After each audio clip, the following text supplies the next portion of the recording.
We are going to begin here tonight with the sweeping changes coming to America's biggest automaker. General Motors said today it is cutting close to 14,000 jobs, including 15% of its salaried workforce, and closing 5 production facilities in North America in the next year. Kris Van Cleave tonight has the reaction from the assembly line to the Oval Office. At the White House today, President Trump said he called General Motors head Mary Barra to express his displeasure over GM's plan to shutter 5 North American plants. I spoke with her when I heard they were closing, and I said, you know, this country's done a lot for General Motors. You better get back in there soon. Facing slumping sales, General Motors will stop making 6 underperforming sedans by the end of next year, idling plants in Ohio, Michigan, Maryland, and Ontario, Canada, costing nearly 6,000 factory employees and 8,000 salaried workers their jobs. More than 300 could be laid off from this GM plant in White Marsh, Maryland.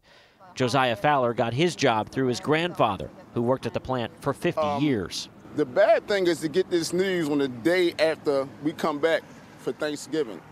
So being with our family and our friends, and then they got to come back to work or wake up in the morning and hear this news, it's not easy for everybody. The cuts are the largest since GM was bailed out by taxpayers during the 2008 financial crisis.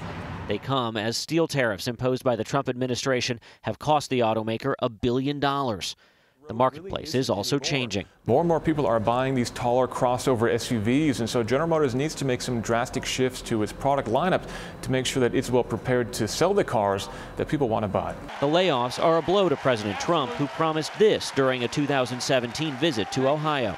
I said those jobs have left Ohio. They're all coming back. They're all coming back. Don't move. Don't sell your house.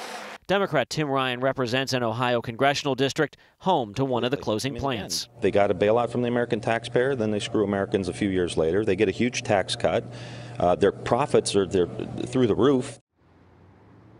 Wall Street at least seemed to like the news. GM stock closed up nearly 5% today. The company still has to come to an agreement with the United Auto Workers Union before it can close any plants.